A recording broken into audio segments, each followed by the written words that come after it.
ভারত বাংলাদেশের সাধারণ মানুষের মধ্যে বর্তমান সম্পর্ক যেন দা কুমড়োর মতো। দুই দেশের কিছু মানুষ প্রতিনিয়ত বিভিন্ন বিষয় নিয়ে সামাজিক যোগাযোগ মাধ্যমে লেখালেখি করছেন, সঙ্গে হচ্ছে বিক্ষোভ মিছিল। এরই মধ্যে ব্যতিক্রমী হয়ে উঠলেন সঙ্গীত শিল্পী কবির সুমন।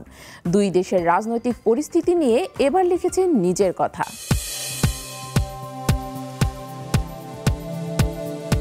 ৫ আগস্ট আওয়ামী লীগ সরকারের পতনের পর আন্তর্জাতিক মহলে বিচলিত অবস্থানে চলে যায় ভারত। নানাভাবে বাংলাদেশকে চাপে ফেলতে চায় দেশটির মাথা ব্যথার প্রধান ও অন্যতম কারণ হিসেবে তারা দেখায় সংখ্যালঘুদের উপর অত্যাচার ও নির্যাতনের বিষয়টি। তবে সম্প্রতি সম্মিলিত সনাতনী জাগরণ মঞ্চের নেতা চিন্ময় কৃষ্ণ দাসের রাষ্ট্রদ্রোহ মামলায় গ্রেফতারের পর পশ্চিমবঙ্গের বিজেপি নেতা সীমান্তে বিক্ষোভ করার ঘোষণা দেয়। এতে করে দুই দেশের মানুষের মধ্যেই মিশ্র প্রতিক্রিয়ার সৃষ্টি হয়। বাংলাদেশ এবং ভারত উভয় দেশেই বিভিন্ন স্থানে দুই দেশের পতাকাকে অবমাননা করা হয় নানাভাবে। এ ব্যাপারে অবশ্য বাংলাদেশ তীব্র প্রতিবাদ জানায়। বাংলাদেশ এবং ভারত উভয় দেশের মানুষের মাঝেই সাম্প্রদায়িক বিষয়টি নিয়ে চলছে তর্ক বিতর্ক, হচ্ছে সমালোচনা। এর মধ্যেই সংস্কৃত অঙ্গন থেকে এই বিষয় নিয়ে প্রথম কোনো শিল্পী হিসেবে কবির সুমন লিখলেন কোনো লেখা।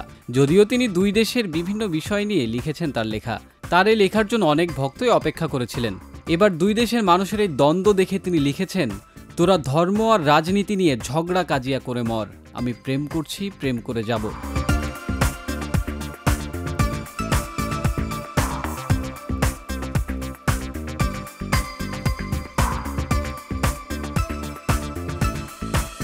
এর আগে পতাকা অবমাননা নিয়ে তিনি লিখেন, সীমান্তের কাঁটাতার বেড়া থেকে ফেলানি যখন ঝুলছিলেন, কিসের কার অবমাননা হচ্ছিল তখন?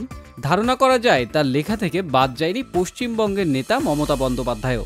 সম্প্রতি বাংলাদেশের শান্তিরক্ষী বাহিনী পাঠানোর বিষয়ে মমতা বন্দ্যোপাধ্যায় মন্তব্য করার পর কবির সুমন লিখেছেন একটি সহজ পদ্য। সেখানে একটি অংশে তিনি বলেন, শান্তি রাখবে দেশের মানুষ, শান্তি শূন্য নয়, নেত্রী তোমার কথায় আমার ভীষণ চিন্তা হয়, রাষ্ট্রপুঞ্জ পুঞ্জে থাকুক থাকুক দুধে ভাতে, বাংলাদেশের মানুষ পারবে দেশটাকে সামলাতে। সাধারণত কবির সুমনের লেখায় প্রেম আর বিদ্রোহ বরাবরই হাত ধরাধরি করে চলে। যে কোনো অশান্ত পরিস্থিতি আর পাঁচজন যেভাবে দেখেন, তিনি দেখেন ঠিক অন্য দৃষ্টিভঙ্গি দিয়ে। পার্শ্ববর্তী দেশগুলোর উপর ভারতের নিয়ন্ত্রণ রাখার ইচ্ছা এবং সাধারণ মানুষের কথাগুলো কবির সুমনকে সব সময় নাড়া দেয়। ভারতের এই প্রভাব নিয়ে কবির সুমন লিখেছেন, আকারে বড় দেশগুলো মনে করে তারা তাদের আকারে ছোট প্রতিবেশী দেশগুলোর মুরব্বী। মার্কিন যুক্তরাষ্ট্র মনে করে সে কিউবা হাইতির বর্দা, পুয়ের্তো রিকোকে তো বর্দার অঙ্গরাজ্য মনে করে। ভারত মনে করে সে বাংলাদেশ, শ্রীলঙ্কা, নেপালের বর্দা। কবির সুমন একজন ভারতীয় বাঙালি গায়ক, গীতিকার, অভিনেতা, বেতার সাংবাদিক, গদ্যকার। তার পূর্ব নাম সুমন চট্টোপাধ্যায়। 2000 সালে বাংলাদেশি সঙ্গীত শিল্পী সাবিনা ইয়াসমিনকে বিয়ে করার জন্য ইসলাম ধর্মে রূপান্তরিত হন তিনি। 1992 সালে তার তোমাকে চাই অ্যালবামের মাধ্যমে তিনি বাংলা গানে এক নতুন ধারার প্রবর্তন করেন।